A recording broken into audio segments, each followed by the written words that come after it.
one of you will betray me tonight. Is it me, Jesus? No. Is it me, Jesus? No. Is it me, Jesus? Is it me, Jesus? Yeah.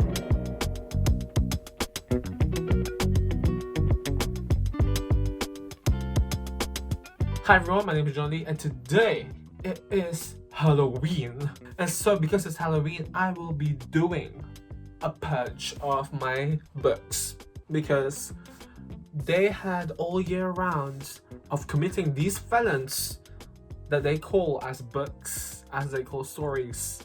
But today, all crimes are legal, and so I will be burning them.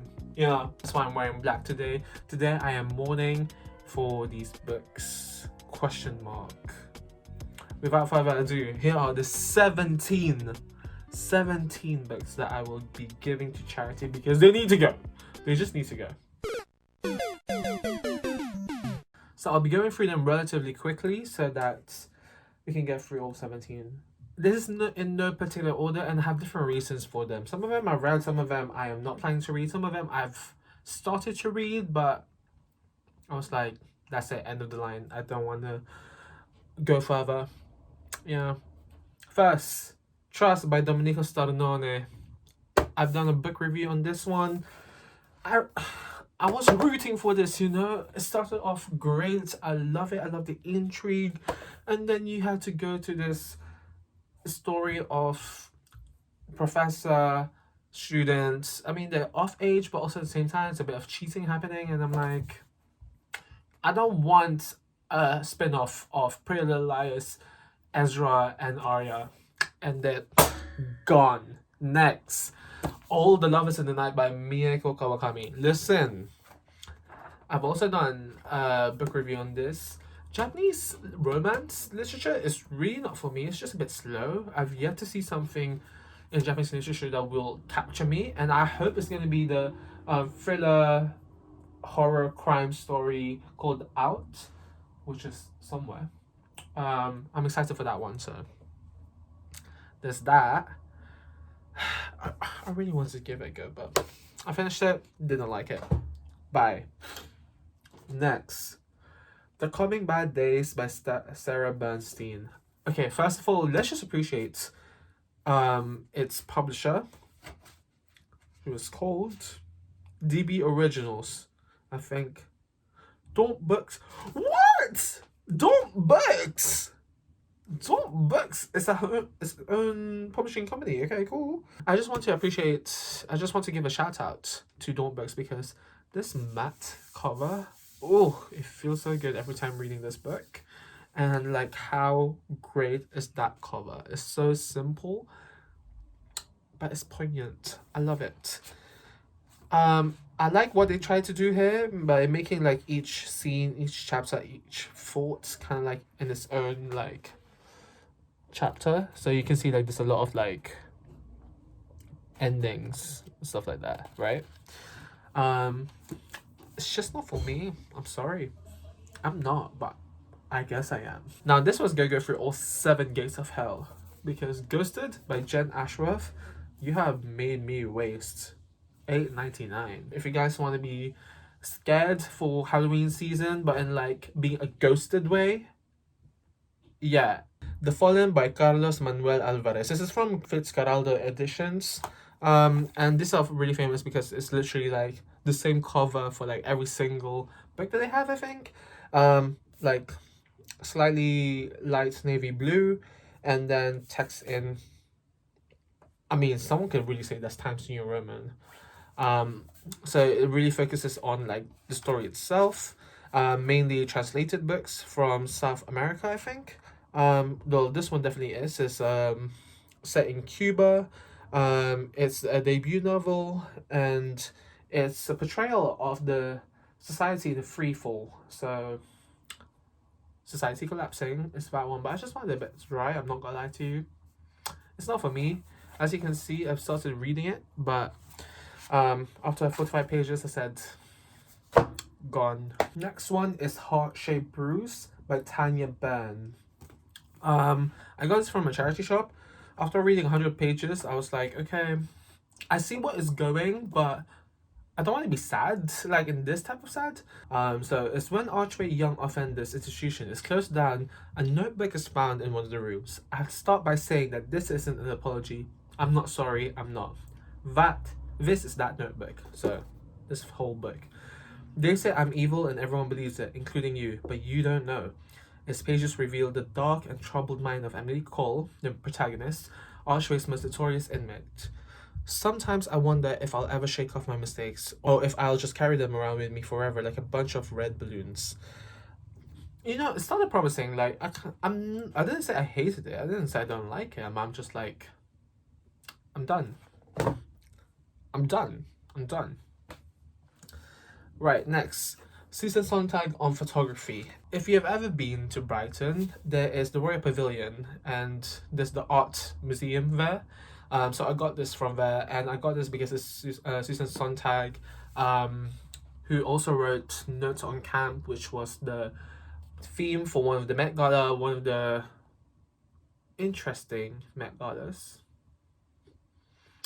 So I was like, okay, maybe she has something groundbreaking, mind-opening thoughts on photography. Started off really well. Got up to page 60, and I'm like, I'm done as well. I'm not saying I hated it. I'm just like, I wasn't as interested as I thought I would be. The next book. Y'all overhyped this. Murakami's Norwegian Wood.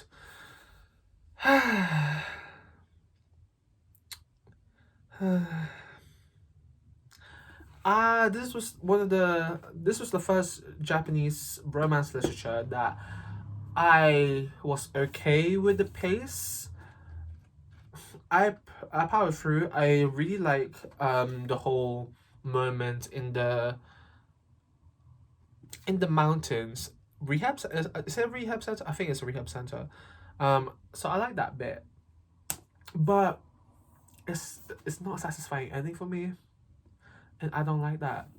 I know you'll be praising this. I originally got this because of the Harry Styles reading lists slash Jack Edwards put that reading list up, and I'm like, okay, cool, great. I wanna try it.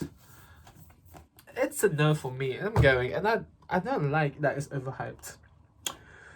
I don't know what to do with it, man. I finished it, so I guess it's that. How We Fall Apart by Katie Zhao, and it's actually really interesting as to how I came about finding this book. I think it was must be like 2020 or something. Either way, originally I distinctly remember this cover being shown in W.H. Smith, but the hard copy never came until like 6 months later, and I'm like, how did I know this book, this specific cover, and stuff like that? But it hasn't been released yet. And the first time it got released in the UK, it was in paperback, in hardback. And I think my friend, looking at the price, this wasn't even in. I don't think she got it from a UK like Waterstones or something like that, a UK bookstore, because the price is in US and Canadian dollars. So I'm like, okay. And also, sorry, I just saw that. Imagine now that the pound is basically £1 to $1. Imagine this is $17.99.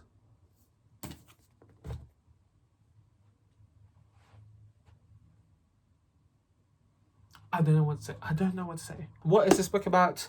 It's about 4 people and the Asians, obviously. It's been described as the modern Gossip Girl for the BIPOC community. You know how in Gossip Girl there's Gossip Girl, and then in Pretty Little Liars there's A.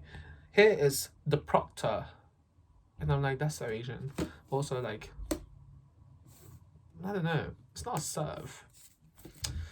So it was really satisfying to find this book, but the story didn't carry, so that's it. Right, I feel like we're halfway. Next one, Margaret Atwood's Handmaid's Tale. Now, this is controversial because I think it's critically wildly acclaimed.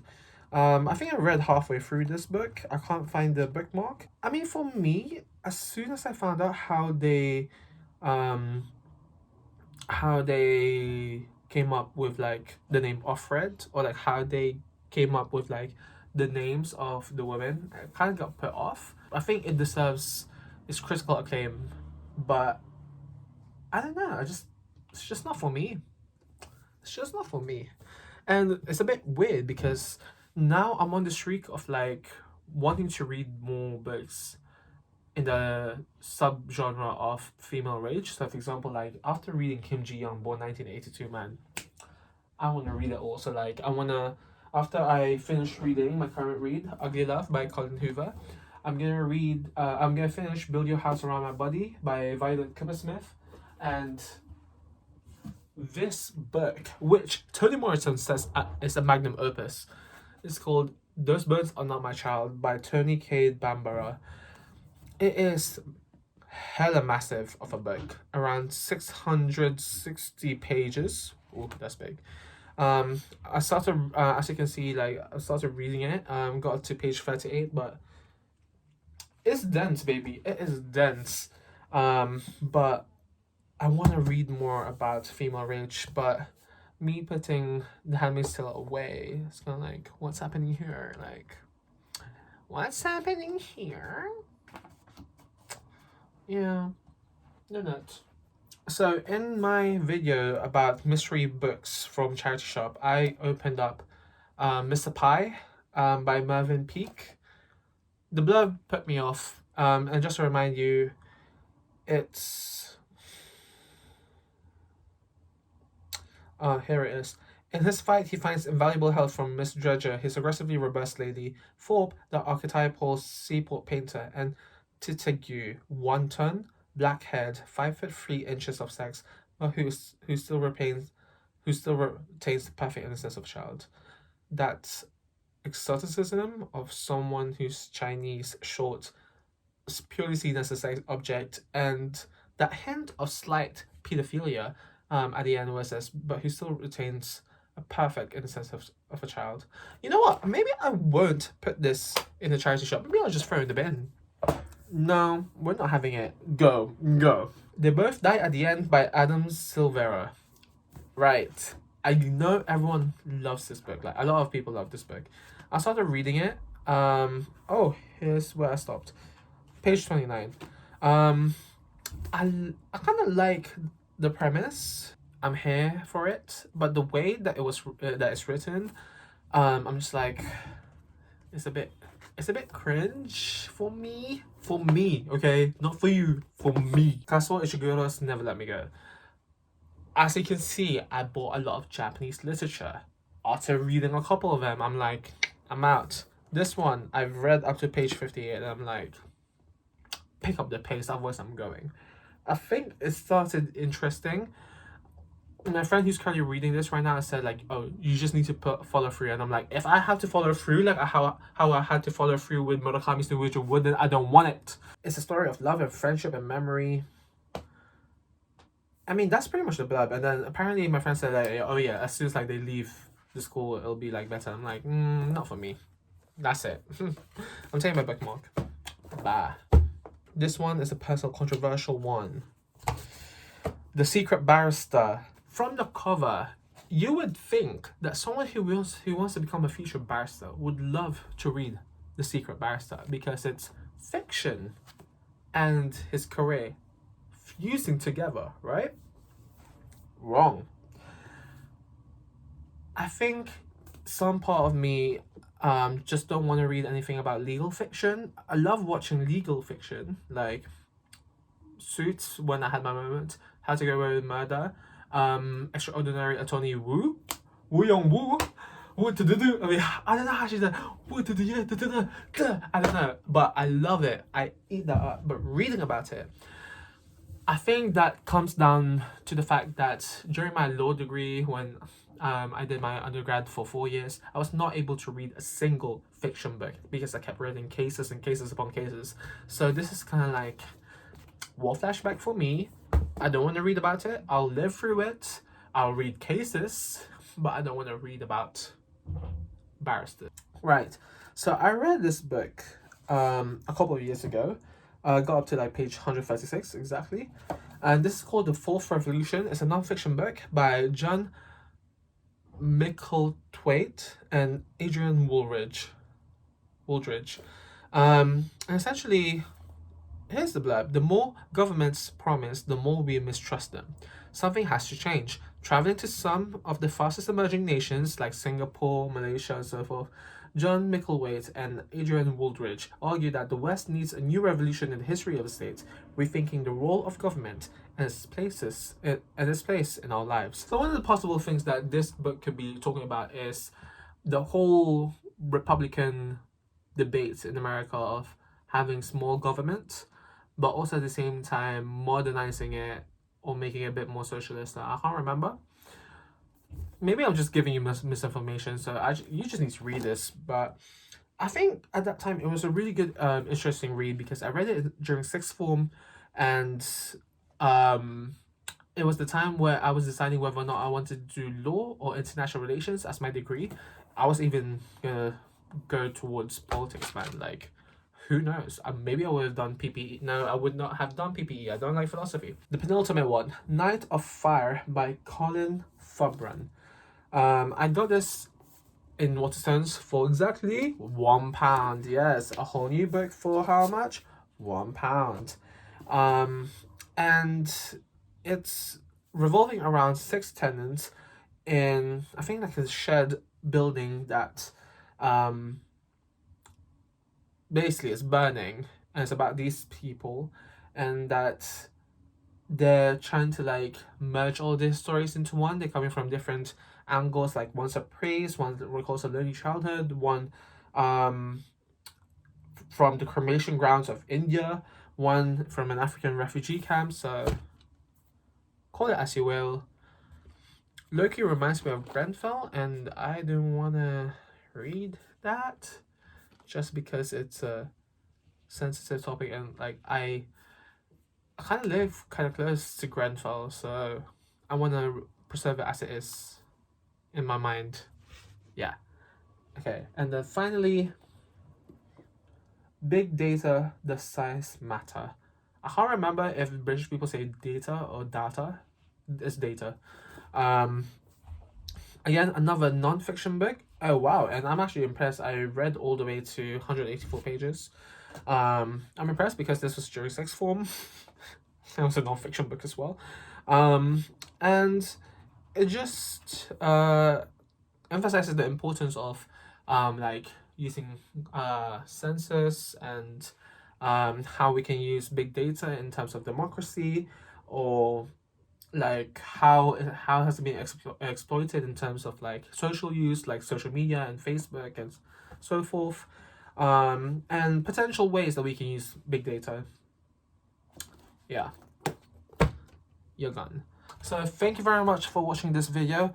All of this, except for this book, will be going to the charity bookstore of my choice. Please, I do encourage you all guys to also buy from charity bookstores to give books a second life, and to give these books and your books to people who may like it, and maybe you don't know, like people have different tastes. So thank you for sticking with me throughout October. I did film this a bit earlier, so if I was right and I was consistent in posting in October, then thank you for sticking with me throughout consistency October.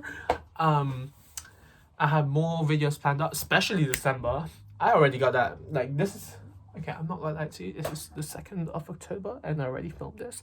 Hopefully, I already have edited it and posted it for premiere in my YouTube video. But as of right now, I've already like planned out what I'm gonna do for December. I don't know what I'm gonna do in October and November though, but that's another problem for later. Who cares? But yeah, thank you very much for watching. If you like this video, press like. Action speaks louder than words, so like it. And another action you can do is to comment. My story is just full, so thank you very much for watching. Like, comment, subscribe. See you. Bye. I'm coming, wait for me. I hear the walls repeating, they're falling off our feet, and it sounds like drumming, and we are not alone. I hear the rocks and stones echoing a song. I'm coming, coming, coming.